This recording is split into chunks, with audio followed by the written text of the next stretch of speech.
Striewski. I never feel cooler than I do when I watch that intro every single week. He's good. Gary. I'm Jason Fitz. It's a kickoff presented by Ram Trucks. How are we feeling? I'm feeling fantastic. Tomorrow, listen, a couple of weeks ago when Tennessee and Alabama played in Knoxville, I thought, all right, this is the peak of college football existence this season. Tomorrow, between the hedges, do we potentially top that? You want to know how good this game is going to be? Talk to me. We're not even talking about Alabama taking on LSU. Yeah, a top 10 matchup. Under the lights at Death Valley. Like, oh, yeah, that game. By the way, that game's also going on. Even though we should talk about it because it is on, on our airways. So make sure you watch it. 7 p.m. Eastern time. ESPN. We're going to tease it for sure. But, no, you're right, though. This is such an opportunity because we know what's on the line. Yeah. When's the last time we saw the AP come out one week and tell us who the number one team is? And then the first time we hear from the College Football Playoff Committee, what did they tell us? They care who you play. They put Tennessee at number one because I think of their resume, obviously. Mm-hmm. They have the best win in the country at this point. They have top 25 wins across the board. They really told you, we care who you play. So this game means everything. And I think it's additionally interesting because the winner of this game, SEC East superiority, and then likely going to book their ticket 100% to the College Football Playoff. On the other side of that, in the SEC West, your buddy A.J. McCarron was saying that you were caping for a 2-loss Alabama team to make the College Football Playoff. It's a 30-minute show. He might get into it. No, I'm not. I was trying to make a case why no SEC team could make the playoffs. Wait, what? I'm just trying. You know what? Sometimes my job is to stir things up. We've gone off the rails. It worked. 2 minutes in. We got. What happens if we get a 2-loss? Never mind. This is what happens this time of year. That's all we do is we sit there and say, what if, magical, mystical unicorns are going to come down and play college football. What I do know is there are a ton of games for you to check out this weekend. They are loaded. Obviously, it's action all over the place. You don't want to miss it. We got the wrong thing up there. It doesn't matter for you. I can tell you this, Alabama, LSU, 7 Eastern. Alabama, LSU, 7 Eastern on ESPN. You don't want to miss that. Oregon, Colorado, 3:30 Eastern. Also, great game on ESPN. And, of course, you got Clemson taking on Notre Dame in a big game for Clemson. Notre Dame playing better. So, a lot of action this weekend. Yeah, my sister is dragging my parents to that CU game. And my dad is none too pleased because the Buffaloes stink. And Oregon, they've only lost one time this season. First game of the season. That's going to be a stomping out west. We got a huge, huge show we're going to get into. We got a Vols legend going to join us. We got Ryan McGee, and we're going to play Twister. Things are just going to get weird on the kickoff presented by Ram Trucks. That's what we do. Super close. The Western Calhouns out in Bearden, that's all you can eat. You can eat half slabs all night, but down here on the river, you got the view. You take your cornbread out to the river and you feed the gigantic alien carp that are down there. And I'm so romantic, that's where I took my future wife on our first date. Who's better than that guy? Nobody's better. It's time for Built for Success, presented by Ram Trucks. And you know what? I mean, if you can't take your girl out to the alien place to eat, that feels like that's Built for Success. If she's not down to go feed the alien-sized carp, then she's not the one. And clearly she was the one. Our guy Ryan McGee is always the one. McGee, let's start with the most important thing. Since you've now come on with us enough times, which one of us would you rather have replace Marty? Okay, you don't have to answer that. Fine. Just so y'all know, in case that ever happens, no offense to you guys, I keep Wright Thompson on speed dial. It's like the bat phone. If that ever happens, Wright Thompson knows. That's a pretty good plan. Hey, we have a situation. I need you to bring some fried catfish from Mississippi and meet me on the set. Look, Wright Thompson's a lot smarter than either of us are, but we have better hair. That's all I have to say. So, all right, our first installment of this season's CFP rankings were revealed earlier this week. Your volunteers are absolutely sitting at number 1. How did you react in the McGee household when you saw it come down? All right, so here's what happened. I was asked to be on the Tuesday night show with you guys, I believe. Oh. And I didn't see the text. And I accidentally ghosted the great Shelby Lacey, producer, but turns out I may have done it on purpose because just in case they were number 1, I didn't want to, pass out on television. It's been a minute, boys. I mean, it's been a minute. And so, it's great. But there's also that little part of you, if you are a fan and this is your team, there's that part of you that almost wishes you're in that number 3 spot where Georgia is, because it felt like Georgia didn't need any more motivation to be good at football. But now they have that. And so, it's one of those, no one in Knoxville expected to be number 1 this quickly. Certainly, I don't think a lot of people in Knoxville expected to be number one at all with Josh Heupel based on what they said on social media. But now they are, and yeah, it feels good if I've got that Vols hat back on. McGee needs to know, though, that had he joined you on Tuesday and passed out, that's just good. That's internet gold. Yeah, that's internet gold. That's no, you're clipped. right. That's shared. So just a little nugget to keep top mind. I just made all that up because I week. felt bad for accidentally ghosting. Hey, so McGee, so we got 1 versus 3 in the CFP rankings, but in the AP rankings, we got 1 versus 2, Georgia, Tennessee. Give us something that's intriguing between the hedges that we have to dig a little bit deeper than just that surface level headline. Well, I mean, y'all know I fancy myself a college football historian, and as great as Sanford Stadium is, between the hedges and Vince Dooley Field and all these things, this is only the 3rd time in the history of this stadium, which opened almost 100 years ago, that we have a top 5 matchup. Now, there have been some great games. The last time we had this, I was back in 1983. Some guy named Bo Jackson was running for Auburn. And meanwhile, Georgia just won a national championship. And so, yeah, that was a pretty big football game. The other one was back in the 40s, before World War II. So, to me, that's what it is. And to me, listen, I understand this. I have an 18-year-old in my house. These 18, 19-year-old, 20-year-old kids, they don't want to hear about 1983. They don't want to hear about 1942. But there's no way they can't sense what this game is because of those numbers next to those names. So that's the part I want to see. Georgia was in this situation just a few years ago when it was all of a sudden they're in these games with Alabama and in these games in the playoff, and they hadn't been there in 20 years, and that's where Tennessee finds itself now. So I'm curious to see how these teams react to this situation. Deep dive for a second for me, because I want to ask you about Hendon Hooker, but I want to ask you something specific. This Georgia defense is better in every statistical category from last year, except for one that's major, getting actual pressure on the quarterback. They're worse there. If they cannot just send their front four and they have to blitz, what is that going to create for Hendon Hooker? A lot of opportunities. I mean, these are receivers who are getting open. You know, Cedric Benson's back. I mean, these are guys that have figured out a way to get open. And what I said to everyone back in the summertime when they asked about Tennessee was, I knew how good Hendon Hooker could be. But what I kept saying was, he can do this and he can do this if they can keep him upright. He can complete this and complete that if they can keep him upright. And this year they've done it. I mean, they even did it against Will Anderson in Alabama just a couple weeks ago. So, yeah, this will be easily the most talented defensive front that Tennessee has faced this year. And the problem all season is that Hendon Hooker only needs about a half a second to do work. So you've got to get there quickly, and no one has been able to do that all year. McGee, who needs this win more, Georgia or Tennessee at the end of the day? Once the dust settles, once rankings come out, who needs the dub the most? I think Tennessee does. I think that what we have seen with the playoff committee, whether it's conscious or not, and Heather Dinich and I have talked about that a lot, is that the brand names matter, but it's recent brand names that matter. You know, I feel like, you know, an Oklahoma or an Ohio State or a Georgia or a Clemson or an Alabama, teams that are in the playoff seemingly all the time, there's a little bit of benefit of the doubt that they get. And Georgia is certainly at the forefront of that group as a defending national champion. So I think that when that group gets in the room and they talk about it, I think that ultimately, I think that Tennessee needs this win more than Georgia. What Georgia would do if they lost the game, they've lost to the number 1 team in the country. And then if they went out and they're still sitting there and that's your only loss, then I think you're in good shape. I think Tennessee would have a lot more work to do if they don't make it to the SEC championship game, which they probably would not if they lost this game. But stick in that scenario here, because whoever loses this game is going to have a hard time getting into the SEC championship game. So now you'd have to have a 3-team college football playoff, the loser of the SEC championship, the winner of the SEC championship, and one of these 2 teams that doesn't play in the game in the playoff? If the Big 12 and the Pac-12 eat themselves, which we have seen they are very good at doing.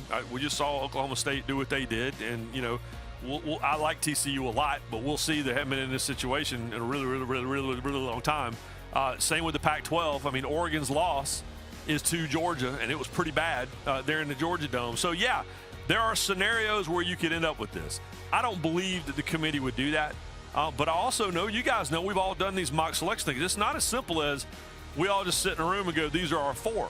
You know, you put in your 4, and however it turns out, it turns out. So, yeah, there's an absolute chance it could happen. And then, you know, the good news is nobody can complain about, well, we need to expand the playoff because the SEC dominates, because they're going to do that anyway. We know what's coming. Getting to be that time of year. McGee, we're going to get you out on this. Is there any way this game lives up to what we saw at Neyland Stadium just a couple of weeks ago between Tennessee and Bama? And then second part of that question, give us a prediction. Well, I don't know that anything is going to match what we saw in Neyland Stadium just because it was at Neyland Stadium and just because it was Alabama and just because of what that's been. And, oh, by the way, it's one of the best games I've ever seen. I mean, regardless of who you're rooting for or what the situation was, that was a phenomenal football game. It feels like, making sure none of my in-laws are around, it feels like it might be time for a little bit of reality check for Tennessee. At some point, maybe the magic starts to run out, and I'll tell you this too, and Kirby Smart will tell you this, Nick Saban will tell you this. He didn't like losing that game, but those guys kind of like losing a game because it reminds you of your vulnerability. So it feels like a Georgia win at home, but I'll say this too, pretty sure I picked Florida, pretty sure I picked Alabama, might even picked LSU. So Tennessee fans, y'all should be glad that I'm saying what I'm saying because it usually works out pretty well for the Game-winning walk-off kick. Not only is Tennessee going to win this football game, but when they do, I'll send you a bottle of moonshine on to me. All right, enjoy the game. Thank you so much for hanging out with us. You are, my friend, as always, the best. Hey, I'm going to go punch this guy out with his leaf blower over here. He's driving me crazy. Get off my lawn. Get off that lawn. Pass complete. Jamal Lewis. Lewis still on his feet. Lewis will score. I'm telling you, Gary, just built different, built right. This is exciting for me. I mean, Jamal Lewis joining us. Jamal, we got so much we're going to get into, but I just watched that highlight. Has me hyped. What running back do you watch right now that gets you hyped when you watch him? Right now, Chubb, man. Chubb, he's making all the right moves, making all the right cuts, and also Pollard. You know, those two. But Chubb really stands out, man. He's a bruiser, and he's one of the only real feature backs right now in the league. Man, you talk about being a bruiser. Jamal Lewis, you wrote the book on being a bruiser in your 10-year NFL career. Listen, you played in an era where those shoulder pads, it was one size fits all, man. Those are the same exact pads that the offensive linemen were getting issued, that the defensive linemen were getting issued. Obviously, former Volunteer, Super Bowl champion. You held the single-game rushing record in the NFL, 295 yards in the early 2000s.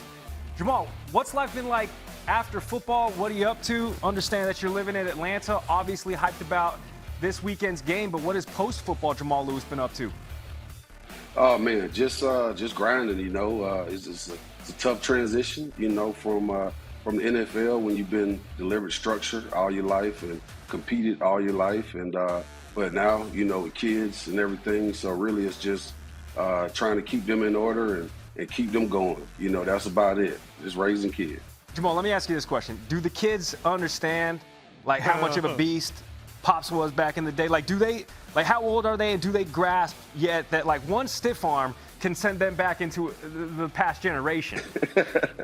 Well, yeah, my oldest is 19, so, you know, she doesn't really get it. So, but of course with YouTube and all of this stuff going on with social media, they can find it and they see it, and they have brought it to my attention and sent me some clips myself that I didn't know were out there. Jamal, so. Now, you mentioned, oh my God, 100%.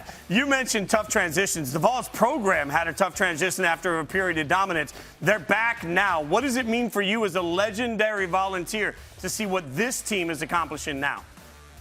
Oh man, it's awesome. You know, after being so long, you know, and just not being on track. Not having the right recruiting, not having solid coaches to actually go in and run the program the way it needs to be.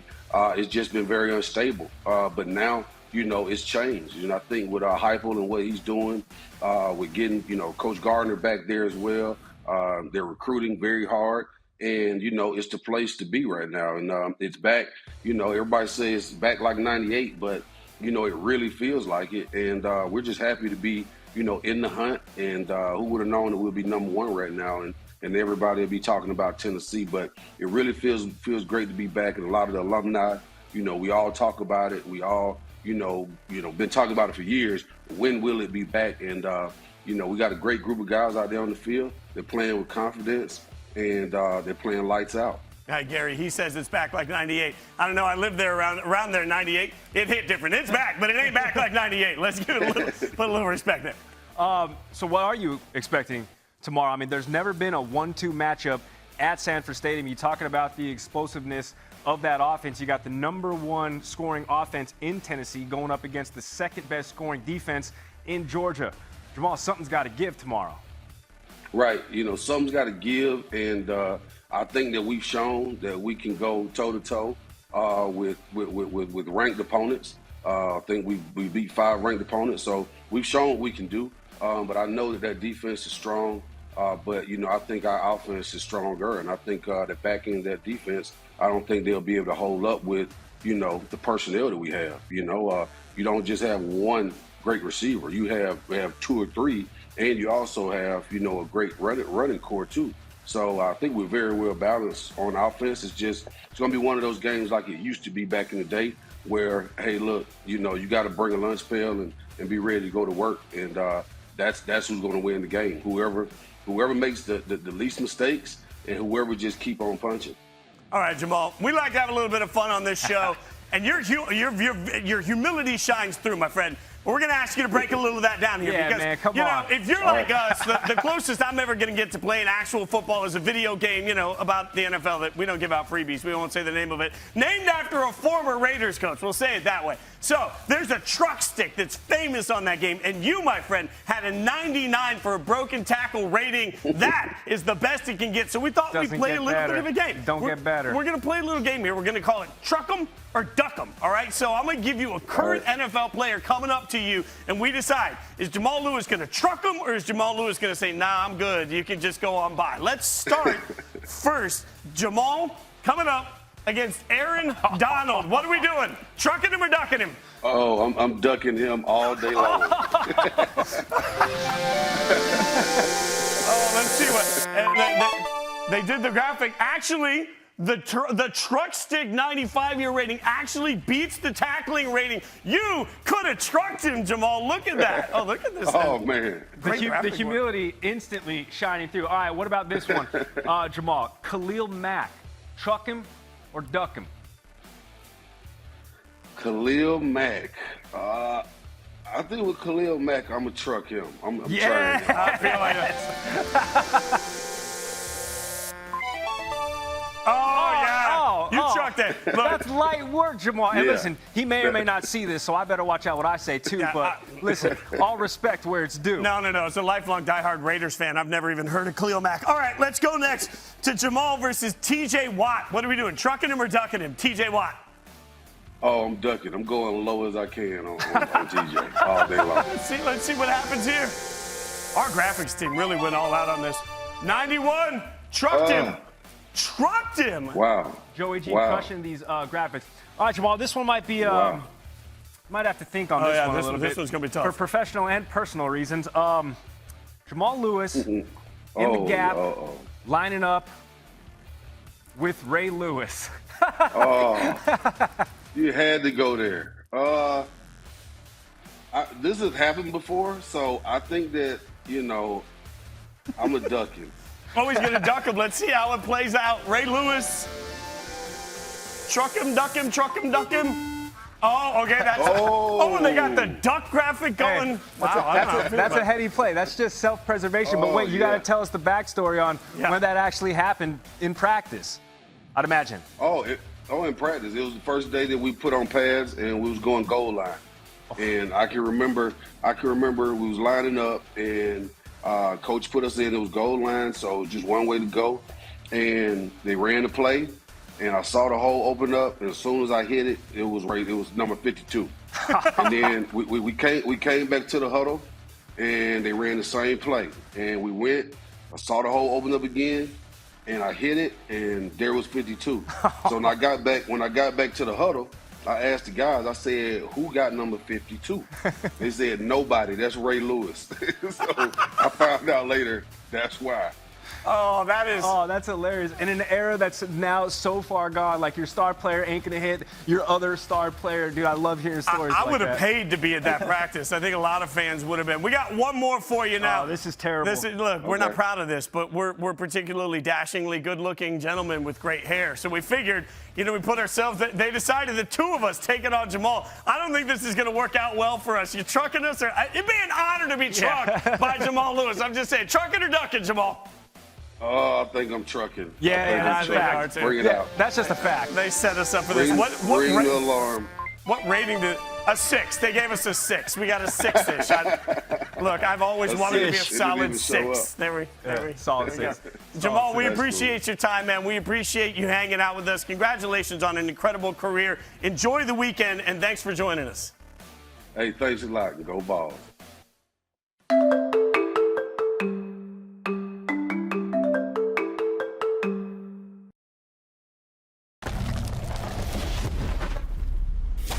Riggs coming to you from NC State, and this is going to be an awesome top 25 matchup tomorrow between the Wolfpack and Wake Forest. Now, Wake Forest and their quarterback, Sam Hartman, trying to bounce back from an uncharacteristic game last week that they lost, a lot of turnovers. And if they do bounce back and if Sam gets going, keep an eye on him, one of the best quarterbacks in the ACC. And with this game, could have a chance to pass or potentially tie Phillip Rivers, one of the NC State great quarterbacks for most ACC passing touchdowns ever. So that's something to keep an eye on. But mention NC State quarterbacks, well, this is what you need to know for the Wolfpack. MJ Morris, he is their new freshman. Everybody says he's the future of this program, and they've got a lot of belief in him. They led a comeback last week. Now it's his time starting for the very first time. I just had the chance to talk with him. He is a young, energetic guy, but this team believes in what they're going to get from MJ Morris. This Colorado defense has a tall task of trying to slow down Oregon QB Bo Nix, who has asserted himself into the Heisman conversation. Ever since the Ducks lost to Georgia in their season opener, it's been tough for opposing teams to try to do that. We know that Nix is a prolific runner with 11 rushing touchdowns this season, but his passing game has flourished. And when I spoke with offensive coordinator Kenny Dillingham about what's made the difference for Bo, he said he's gotten more comfortable with the boring play, that not every quarterback can continually make 4 boring plays in a row, but suddenly you're 4 for 4 for 90 yards and you're a superstar. Thanks, y'all. We appreciate the updates from site. Christine? Well, Christine's too good for us. You know where Christine is? She's on Countdown to Game Day, hanging out. You should watch Harry Douglas and Harry Lyles. Christine's also going to be there, unless she just goes to them like she goes to. No, I'm not hurt. 8:30 to 9 a.m. Eastern tomorrow. Also, the college football show from 7 to 8 p.m. with me and 1-8J McCarron. Between us, we have 3 national championship rings. I met him for the first time at the ESPN Caf the other day. Oh, nice. Very tall. Yeah, he is tall. Yeah, very tall. He's tall. Looks like a quarterback. Scooby not so tall, but Scooby hangs out with him also from 11 to 11:30 p.m. Eastern on Saturdays. All of your college football needs right here on the ESPN app, YouTube, Facebook, Twitter. You know all the places. All right, Gary, what time is it? Twister time. I feel like I'm back at my ancient please home go because on. the shoes are off Please and go you're on. inside the house. No shoes on the carpet. This feels right at home. We're going to have a conversation for a second. I'm not flexible. Like, on a good day after hot yoga, I can touch my knees. But we decided, hey, what the heck? The pants are stretchy. What the heck? Why not play some Twister? So we're going to do Rankings Twister. Yep. We will spin the wheel. Well, they'll spin the wheel for us. It will give us a team and then a question about that team. We'll have that conversation while we play Twister. We should pick a dot to start on. Like, what dot do you want? I'll go yellow. I want that one. Oh, okay. No, never mind. I'll go with the. I'm gonna go with red. I'm gonna start with red. I'm gonna go 2 yellows right here. Because it's in the middle. All right, spin the wheel. Whose spin is this? The gods. Mine or yours? I think it's for both of us, right? Left foot. Left foot yellow. Oh, my foot's already on the yellow. Well, it's easy for you. So I'll go right if here. the Vols lose to Georgia on Saturday, are their college football dreams over? I say absolutely not. Yes, it decides the standings in the SEC East, but their strength of schedule and the players and the teams that they've already beat, 1 loss I still think gets them into the playoff. 2, it's a wrap. Only 1 time in history, and it was the first year, has the number 1 team in the first rankings not made the playoffs. There it is. I mean, I think that has to play into this. They'll have plenty of real estate that they've already accomplished on it. They'll have the best win in the country other than Georgia that would have Look that. at all of the top 25 wins. You have to give them that equity. I think so, too. Spin the wheel! I like that little. Are things about to get weird? Always with us, Are Cookie. things right All right, foot, we got a little question here. right foot to red. Oh, I'm already there. You have red behind you, too. You don't have to. but I obey my also have it presence. right in front of me. All right, still in number 2. Put some respect on our name. See you in the ship. In the ship. It's the internet. It's all good. No, Ohio State. In the ship, and if by in the ship we mean the college football playoff, yes, 100%, absolutely. And I give them a better than a fighter's chance of making the championship game. Ohio State is the program that's like, yeah, talk to me in the first week of January. We'll be there. Yeah, I mean, they're going to beat Michigan by 30, 40 points, and then they'll get their way into the college football playoff. They're still not at the same level, I think, that Georgia, Tennessee are right now. And it's still at the point, too, where if you are one of the top 2 teams, you get to choose which semifinal you play, right? The first team will then get, Okay. the first team gets to pick first. But yeah, so that'll get interesting, too. All right, let's spin the wheel again. Let's spin the wheel. And this year it's Fiesta and Atlanta. That sounds right. Right hand, yellow. Right hand yellow. Uh-oh. Oh, Things are about to get weird. Oh, man. Okay. What's the question? I don't know. Oh, yeah. Shoot. Dude, I'm touching way too much of your thigh. Wait. Dude, Georgia, I got it. Is tomorrow's game bigger than the SEC championship game? Yeah, because whoever wins tomorrow's game will automatically make the college football playoff, in my opinion. yeah, whatever Fitz said, dude. Dude, I'm touching way too much of your inner thigh, dude. Spin the wheel. Spin the wheel. Right hand blue. Right hand blue. Right hand blue. Whew. On a scale of 1 to 10, how surprised were you to see Clemson? Gosh dang it. It's not getting any better. You had one behind you. On a scale of 1 to 10, I was like an 8 to see Clemson at 4. Just because Like 8 on a 10 being the most surprised? Yeah. Okay. Yeah, I still think Alabama on neutral field right now. If you had to bet your house, in fact, if you had to bet our boss's house but not tell them, Yeah. on Clemson versus Alabama, who you betting on? Dude, imagine doing a quick claim deed on your boss's house with them not even knowing, dude. I'd put up one of my condos, but definitely not my primary residence. One of my condos. This Here's is the thing. mogul stuff. I'm not going 8. I'm going a 4. Like, what else do you expect? Clemson has the longest winning streak in Division I right now. And yeah, their quarterback play is suspect, but at the end of the day, they're still winning. Right foot blue. Okay. Oh. What is All the right. question? Michigan is saying, bumped out of the top 4. We're going to boot OSU out of the college football playoff picture. Not a chance. Yeah. Ohio State is going to embarrass Michigan to the level that they're going to suddenly want Jim Harbaugh fired. I stand by that take. And here's the thing, man. Michigan seems to me like the team, they're just the empty late calories, right? Like, they're just there. You don't really need them, but you're going to just nibble on them because they're just present, right? Like, they're leftovers. Yeah, we're going to talk to them deep into the season, but at the end of the day, man, it's all just empty calories. You know what I mean? We're going to spin the wheel. Somebody spin the wheel. Dude, your kneecap is just... Dude, if you lifted your knee right now, I'm going night-night. Kimbo slice, dude. Okay, wait, I got this. So what's it going to tell us? Left hand green. Oh, that's easy. Oh, dude. Is it good for college football if Alabama isn't in it this year? Asking for a friend. Oh, God, yeah, the answer to that is yes. Everybody's got Alabama fatigue that doesn't live in the state of Alabama. Here's the thing, man. I think Yes, it tell is me good more. because we actually have a little bit of parity in college football, right? 7 undefeated teams still, and 8 of them, right? Alabama's the only of the top 8 teams that has a loss. So I think that there's a lot of good talent. Dude, I got too much blood rushing to my head. I can't finish my thought.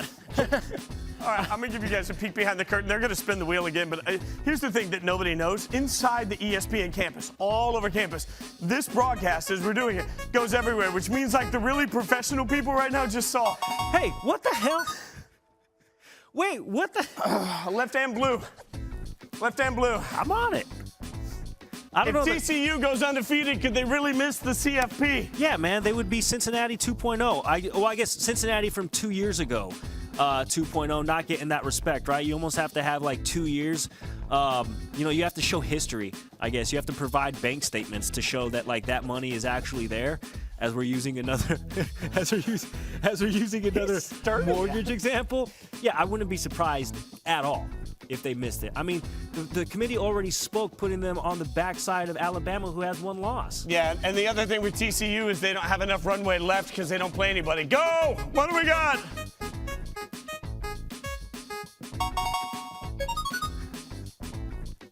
Dude, what? Oh, I'm just getting position. Don't worry about me. Left foot green. Left foot green. We have a shot at the CFP with just one loss to UGA. That's what Georgia is saying. What do you think? What's the question? Oregon. Sorry, Oregon is saying we have a shot at the college football playoff. He finally found out. Right, The whole I was time. taking this serious until you said Oregon and college football playoff. Again, empty calories. What are they in the conversation for? Nobody wants to see it. It wouldn't be good if it actually happened. They're just there to give us a little bit of fodder for shows like this. But that Oregon, are very, very serious in nature. Look at this. Oregon has one loss. One loss. It's right here. It's up here. It's up top. Look at this. 49-3, but it's to Georgia. All right, so if Georgia wins this weekend, they'll be the #1 team in the land. You got one loss week 1. Ever since then, all you've done is win, win, win no matter what. We can't afford the licensing for me to sing Listen, that. So. I'm going to follow up your question with a question. Why are you breathing so heavy? You weren't stretching at all. Oh, my God. You have no idea. Like, when I say I'm not bendy, I'm not bendy. What do I look like? Gumby? I mean, here's Am I the thing. Gumby? Yeah, I mean, UCLA a ranked win. Yeah, I guess that's it. Yeah, what the hell? No. That's not happening. That's not happening. What is happening is this. A 2-loss Bama team has a better shot than an undefeated Pac-12 champion Oregon team. I can tell you one thing. I'm still on the board, so I won. It takes a whole group of people that actually work really hard to let us look like idiots. Look at these jeans right here, dude. They're stretchy. They were so stretchy, and he still bailed on me. Look at That's this. unbelievable. He's Gary Striewski. I'm Jason Fitz. For everybody behind the scenes, we appreciate you hanging out. This has been the Kickoff presented by Ram Trucks. Come back next week. Called hip abductors. I think that's what that exercise is called.